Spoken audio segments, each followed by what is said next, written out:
things tie into each other. Again, the improvement plan is the direction that we're trying to go in. Can y'all see that? Not very good. I know you can. That's a little better. I got my glasses on that to see.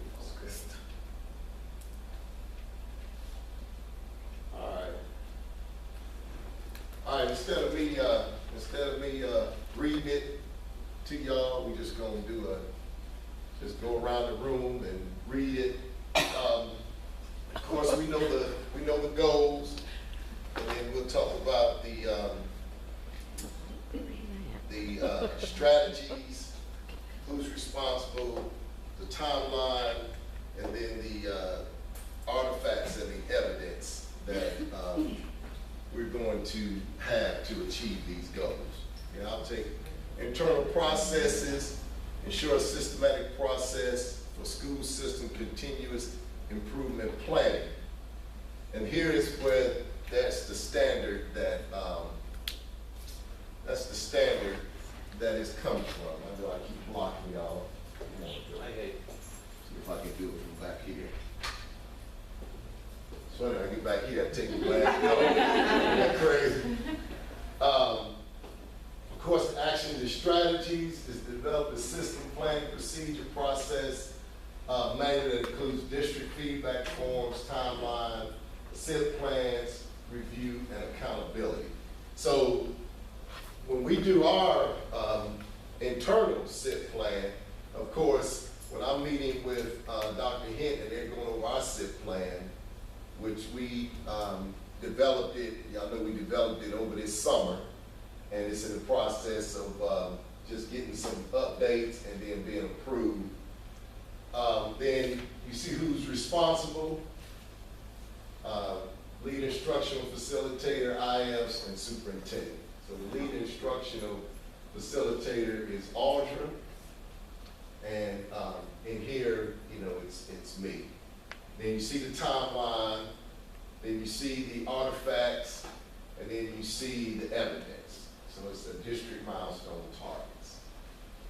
Okay, let me see if I can get these lights up in front that may help us. That help you? Is that timeline right? No, that's not correct, is it? We're going backwards. So did you go?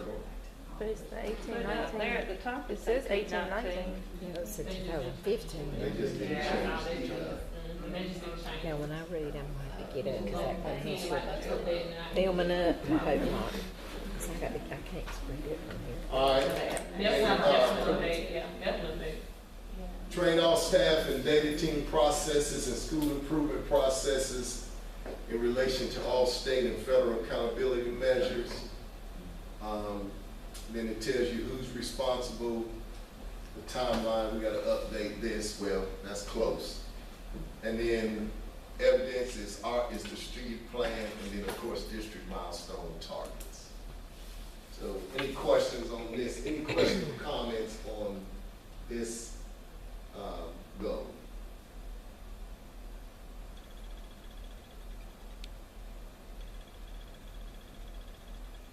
All right, talk about resources. Ensure a school system has resources and effective business practices for improvement. And you can kind of, let's just kind of read on our own as we go. And then y'all can tell me when to move up. And then I'll just hit some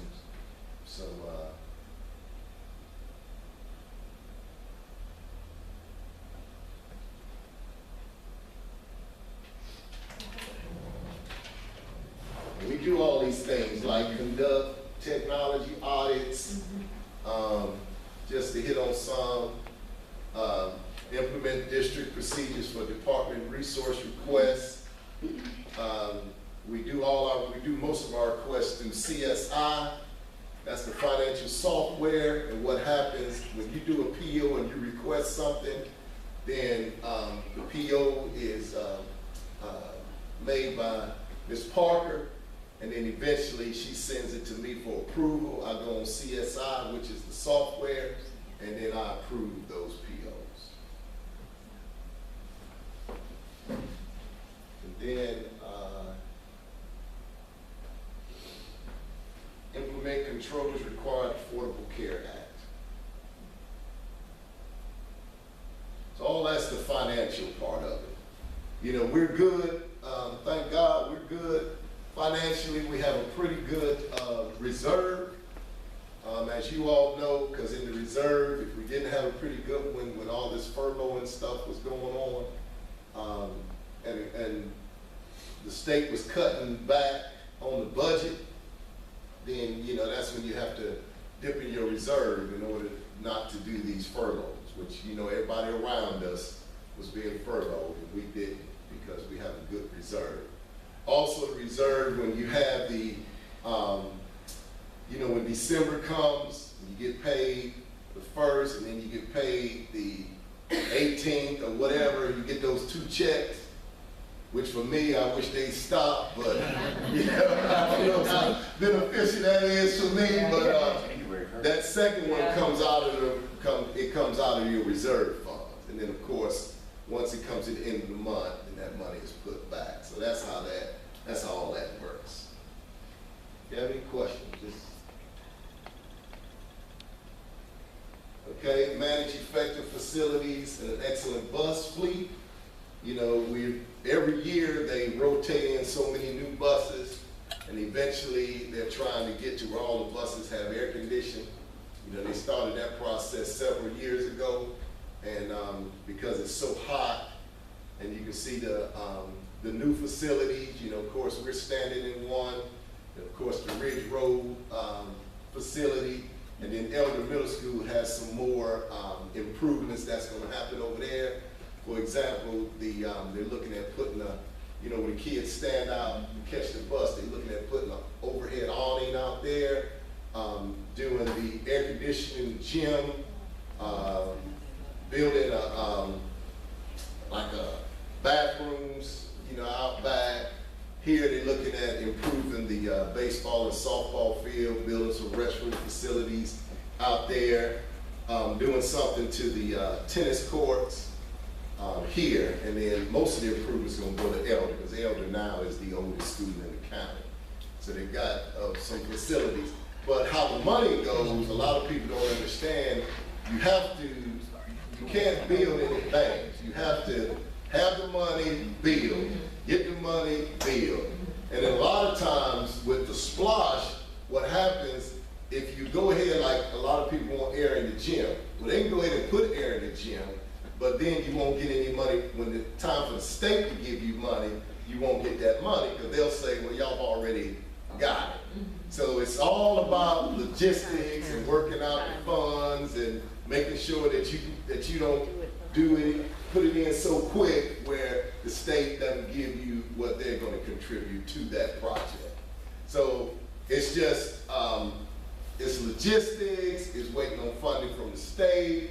As the splosh money comes in, and y'all know the splosh is the money we get from sales tax. So shop at home as much as you can, because it goes right into the splosh funding. I know the few board meetings that I've went to, sometimes the splosh, and it's all projections. You know, you project that with the splosh, hopefully we can get $250,000, you know, a month or whatever like that. And then of course, if it comes under that, then you have to do some rethinking, or it takes longer for your projects to get done. So as you can see, they do the facilities need, wrote a 5-year facility plan, determined the E-Splosh needs for the district to begin in the 5-year E-Splosh vote, because, you know, it'll be a renewal probably coming up soon. You know, we always, as administrators, we love the digital cameras. Well, we love cameras, period. But we can't rely on them, because they don't always work. You know, we had an incident right down this hall right here where we thought the cameras were working, and the cameras were on, but the motion detector that does the recording was off. So then we go to the camera, and guess what? There's no recording. And you don't know that until you need it, and you check it, and it's not recorded. So luckily, the two teachers was at the door where they were supposed to be, doing what they were supposed to do, so we didn't need cameras. But we can't just totally depend on it, because like anything else, it's technology, and sometimes it fails. And it was just a matter of calling, clicking a button, you know, and then they back on. But as you know it, that's the only hall that's not working, and that's the only hall that the incident happened. Don't it happen like that all the time? Happens like that all the time. But the teachers, Ms. Tyson and Mr. Clemens, were on their duty station, was on it, prevented it from going any further, and so, but you know, that kind of stuff happens. All right. Improve radio communication, and like I said, implement the new bus rotation plan. All right, develop and retain an exceptional workforce. You know, we have the mentoring for teachers. Then, of course, we provide district support for workshops. Always training.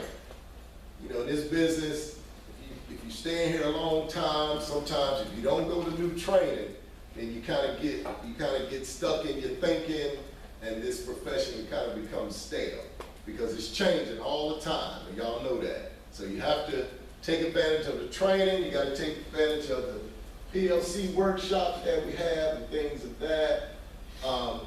You know, we train the teacher leaders at the school level. And then leadership in building data teams. Matter of fact, our PLC today is our data. We're going to have PLCs for science, social studies, math, and English, and we're going to break down the data from last year. Okay. Did y'all have something planned?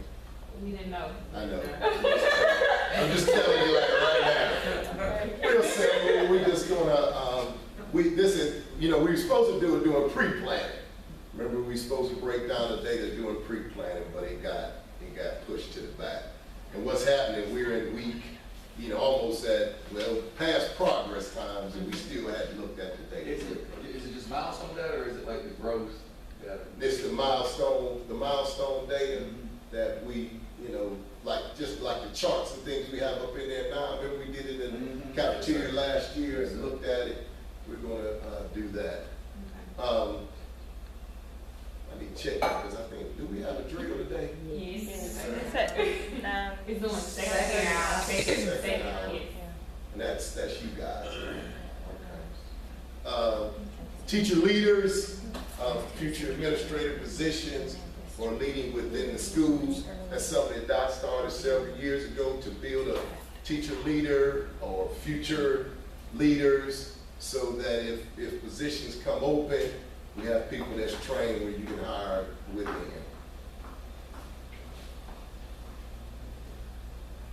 All right, let's speed it up so at least we can get through this one. Okay, improve classroom instruction and technology emergence. We're always purchasing technology. By the way, I called Audra, and she's going to add physics and I forgot which ones. I know it's some in English and some in science. Environmental science and physics and British Lit and something to the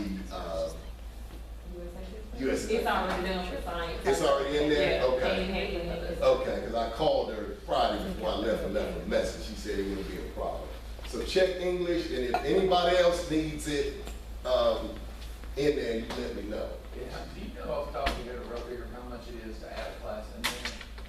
I just called. Just call? Yeah, so if you got what you need, I just say, oh, do we need this? She called me back and said it's not an issue. But Bliss got, I know there's like some AP literature stuff on there that could be really, really. Well, just email me. Just email what you need. All right. All right. Yeah, just email me and I'll call her and make that request, okay?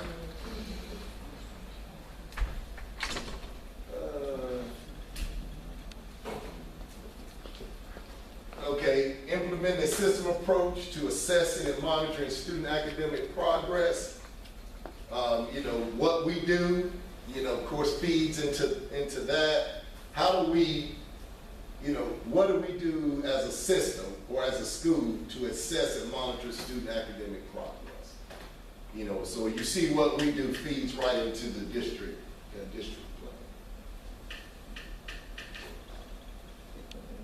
And students that need additional support, you know, what do we do for those students? That feeds into the district. You know, of course, we have summer school, we have course recovery. You know, we used to have attendance appeal, but we kind of done away with that because usually the summer school and the kids, kind of the same kids. Well, thank you. We can pick this up later.